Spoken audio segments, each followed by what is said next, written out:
February 2015. A quiet neighborhood in Bristol, England, became the center of mystery that would shock the entire United Kingdom. 16-year-old Becky Watts was a teenager with her whole life ahead of her. Friends describe her as creative, caring, and full of personality. She lived with her father, stepmother, and siblings, appearing to have a normal family life. But behind the doors of the family home, a tragedy was about to unfold. On February 19th, Becky seemingly vanished without a trace. Her disappearance immediately sparked concern among family members and friends. As news spread, police launched a major search operation. Volunteers joined the effort.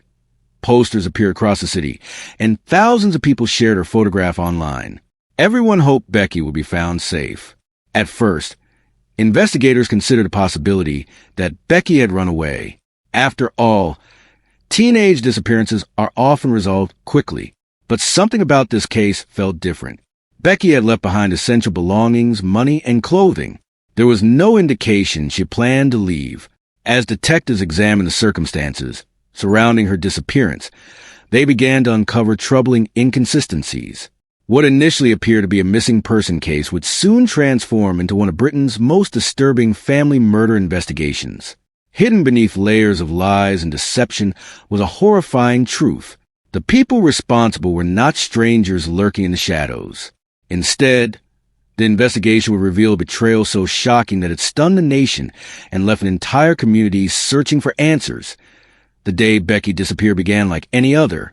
Family members went about their routines, unaware that events were unfolding that would change their lives forever. Becky was last known to be at home during the morning hours of February 19th. Later, she was nowhere to be found.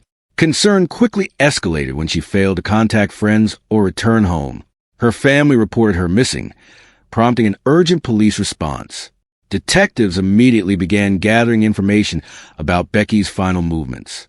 Witness statements, phone records, and CCTV footage became critical pieces of the investigation.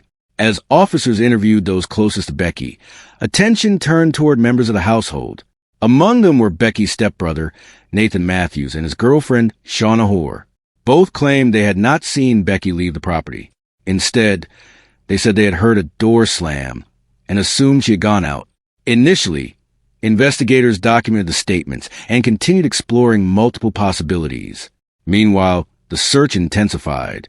Hundreds of volunteers joined police in combing through nearby parks, streets, and open areas. Social media campaigns gained momentum as thousands shared Becky's image. The community united in hope. Yet despite extensive efforts, no trace of Becky emerged.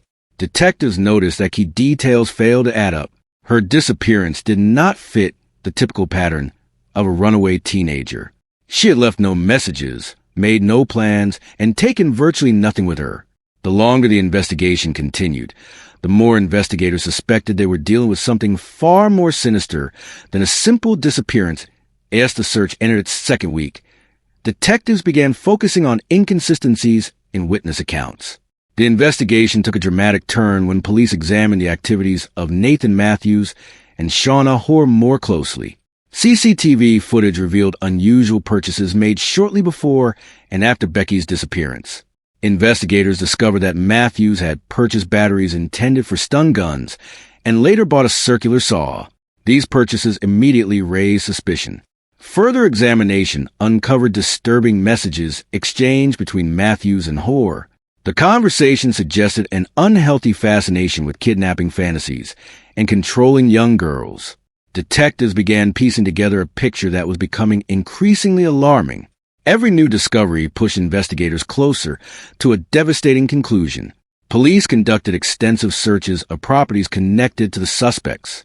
Forensic teams meticulously examined evidence, looking for signs that could reveal Becky's fate. Then came the breakthrough. On March 3rd, investigators searching a property in Barton Hill made a horrifying discovery. Human remains believed to be Becky Watts were found concealed inside storage containers in a shed. The finding transformed the investigation overnight. The search for a missing teenager had become a murder inquiry. Public hope that Becky might still be alive vanished instantly. For her family, the discovery was heartbreaking. For detectives, it confirmed the darkest suspicions they had developed during the investigation.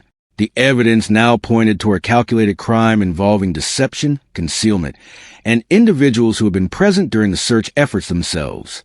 The truth was finally beginning to emerge, and it was more disturbing than anyone had imagined as investigators reconstructed the timeline. A chilling picture emerged. Prosecutors alleged that Nathan Matthews and Shauna Hoare had developed a plan involving the kidnapping of Becky. Evidence suggested that the pair had discussed such fantasies long before the crime occurred. On the day Becky disappeared, that plan was allegedly put into motion. According to court proceedings, Matthews entered Becky's bedroom, equipped with items intended to incapacitate her. During the attack, Becky was suffocated, ending her life. What happened afterward shocked even experienced detectives.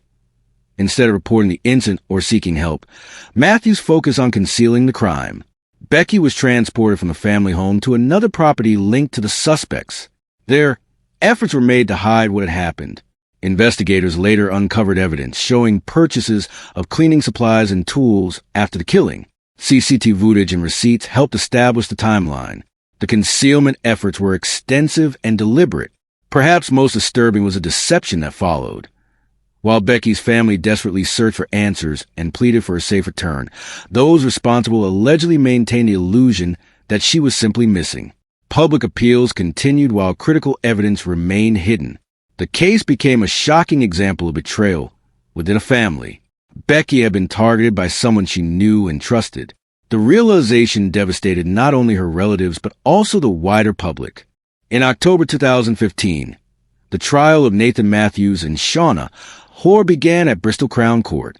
The proceedings attracted widespread media attention as prosecutors presented evidence gathered during months of investigation. Jurors heard testimony detailing the planning, execution, and concealment of the crime.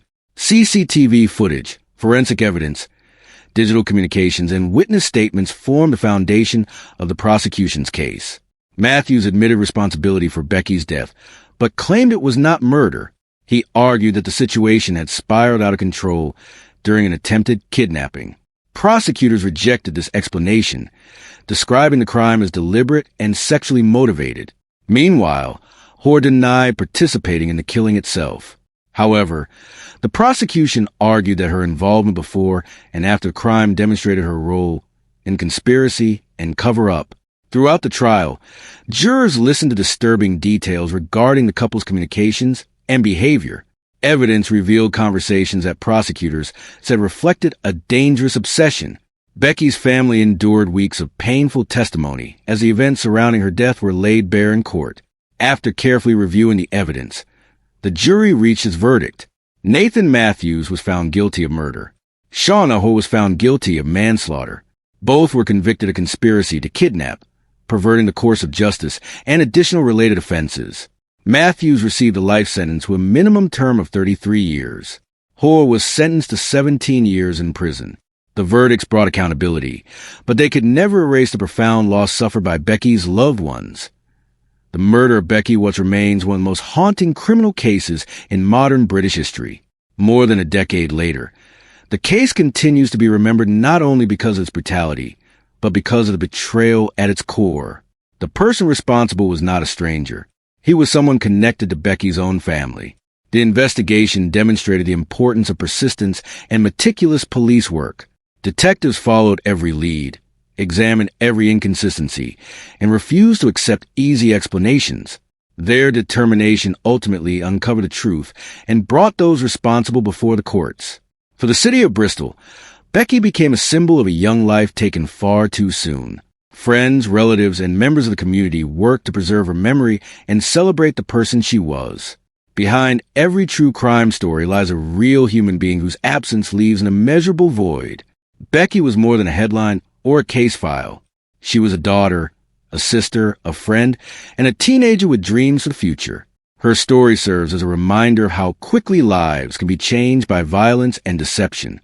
As we conclude this documentary, we remember Becky Watts not for the circumstances of her death, but for the life she lived. Her memory continues to endure through those who loved her, and through the lessons learned from a case that shocked an entire nation. Thank you for watching. If you found this documentary informative, please subscribe and join us for more true crime stories.